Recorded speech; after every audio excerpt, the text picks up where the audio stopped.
Hello everyone, Stephanie Davis here today.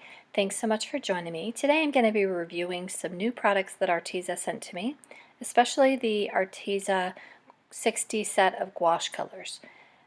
Now this is the selection of colors, so you get quite a few in this 60 set. And at first I thought it was a little bit overkill for most people, but then after mixing it, it's a little thicker, so it's not as fun to mix, and so that's why it really is nice to have a lot of colors. So you actually with this set get 48 colors, and then you get 12 colors of pearl colors. And they do list the pigment information and the light fast ratings right on the top of the tube. And this is the pearl colors. They have mica in them. So there's 12 of those tubes, and so you get 48 colors shown here, plus the additional 12 pearl colors, which I thought would be great. So what I did is I set up a palette of 36 of my favorite colors, but then they dried really quick and they came apart like little colored chocolate chips. But you're able to wet them and reactivate them, so it really isn't as much of a problem as I was anticipating. So I'm going along and I'm wetting them all, but I did get an Airtight palette to see if that made a difference. And while it's a little nicer, I have a little more mixing space, it's actually, I found too big and a little too cumbersome. It's one of their sketchbooks that they sent to me, which this I thought was really nice. And I haven't compared the price with the Stillman & Burns that I'm used to, but my swatches turned out really nice on this paper. And so I can't wait to play with this more, but my first impression of this sketch pads are they're really nice. So I am using some clips to hold this down. It will lay flat, but this was pretty much brand new, so I hadn't worked with it very much. So here I'm swatching out some gouache, and I'm using a watercolor brush. And I did play with these quite a while before I did my review because I like to really play with the products a lot. I don't like to just do a first impression. So here I'm using a different brush, and see how much more even it is. So this is what I learned. You don't want to use a watercolor brush for gouache because it's too much water and then you can get streaky results. And so I actually didn't have an acrylic I didn't have an acrylic brush to use. And so I'm using what I already have, which is these little picket fence little brushes that I really didn't know what to do with. They're not meant to hold water, and so look how smooth it comes out, so much better. So if you try gouache, you really want to get some acrylic brushes to go with it. I think it'll make a big difference because I noticed a big difference in my just playing with these. I thought I got a really nice even squares. So the wonderful thing about gouache, if you don't know what gouache is, it's just opaque watercolor. But there's some differences, and this is where I'm showing. With watercolors, you have to kind of plan out what you're doing. You have to do the light shades and then get darker and darker. But with gouache, you have the ability to go over with light colors over dark colors, which you can never do with watercolors. So that's what I'm showing here. It's pretty forgiving, and I was able to go and paint that seahorse, and then it was horrible, so I was able to just wipe it away. So now I'm taking some of the bronze pearl color and I'm kind of making a border over my purple square, and I'm just making some hearts. I'm really just seeing how the gouache is going to handle in the sketchbook and if I can really paint light colors over the dark. And I was really impressed on how you can. Now I had never played with gouache before.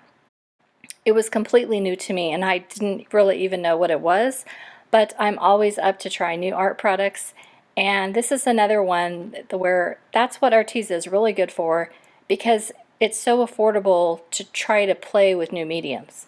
And that's what I think this product will be best for, people that haven't played with gouache before. So here I'm going to swatch out a few of the colors. This is the pearl colors, and they're really nice and creamy and really pretty, but they're not super sparkly. I was kind of expecting them to be more sparkly. They're pretty and they're sparkly, but it's kind of a subtle shimmer. So which probably will be more useful, but I was expecting them to be more like super sparkly like my Fintex. They're not. Now I'm swatching out some of the regular colors, and what I did is I'm just swatching out the favorite colors that I picked of the 36 that I put in my palette. And I'm not going to bore you with all the swatches. But I did think it would be helpful for me to swatch out my 36 favorite colors. So now let's get into some pros and cons of this set. I would say this is definitely a student grade set. And for the pros, I was very glad to see the light fastness and the pigment information right on the top of the tube, really easy to find and very easy to read. Another pro is, of course, the price. This is a very affordable set. I only had one white gouache before, and it's from M. Graham. It was $10 for the one tube. So to get all 60 of these tubes for the retail cost is $50, but I'll have a coupon code below for 10% off in case you wanted to check these out. That's a great price. And the good thing about that is it gives you room to play. A lot of times if you have products that are more affordable, it kind of gives you more freedom to play. I found as much as I loved my Schminke set, I spent so much money on, then I was afraid to waste any of the good paints. Now for some cons, the actual color on the tube rarely indicates the actual color inside the tube, so you're definitely going to want to swatch these out before you do anything. There are multiple pigments in most of these, not all of them, but a lot of them. And for me, the fact that they dry and they crumble and they just look unsightly is a bit of a downside, but it's very common with gouache.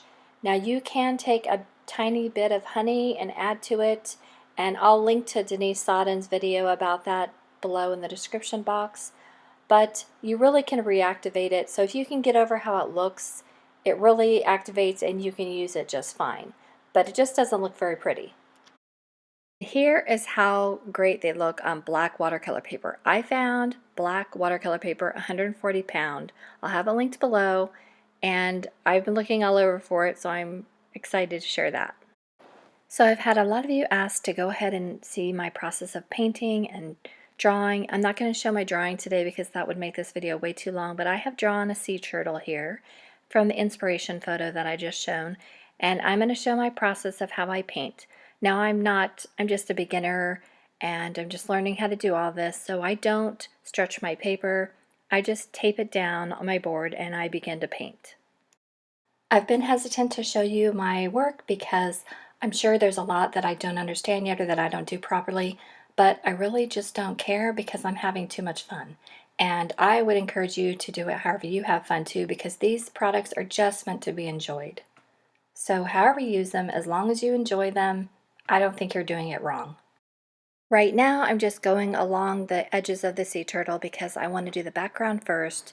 I've struggled with backgrounds, and so the only thing I have learned is you want to do the background first because otherwise you will mess up anything you painted. So if you want to do a background, you have to do it first. So I basically take and pre-wet all of the areas around the sea turtle, and then I go in and add some color. And I'm trying to make an aqua background, and I really like the flowiness of it, and so I was just trying to outline my turtle and get a nice background going. So I'm using these more like watercolor, which is one of the beauties of this, is it's kind of a 2-for-1, because when you water these down you can really get them to behave much like watercolors, and that's what I'm doing because I'm filming the first day I received these, and as soon as I swatched them I just couldn't wait to try to paint something.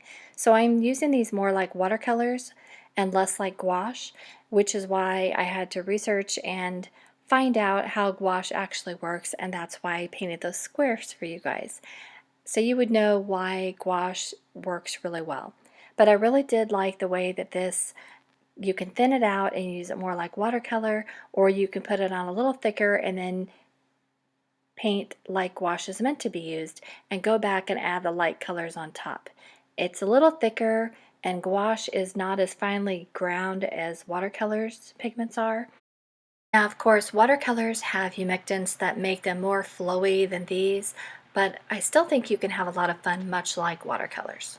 While not perfect, of course, I think what this product is meant for is people that are doing mixed media, crafters, and people who are just getting started with gouache. And that is what I do think it's really good for. A few little notes I did want to add that I, after experimenting, noticed. I do notice that just like with every watercolor medium, The better paper you use, the better results you get. Even on my swatches, I could tell a huge difference on the Canson paper versus the 100% cotton paper.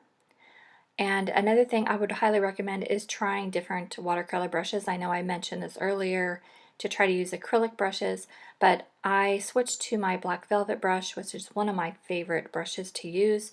But since this paint is a little thicker, a little goopier, it's not as fun to mix, and I definitely will stick to my synthetic brushes from now on. And I did find when I switched to the smaller Da Vinci synthetic brush, I had better results because it doesn't hold as much water. Um, so experiment with different brushes and papers if you're going to try this out.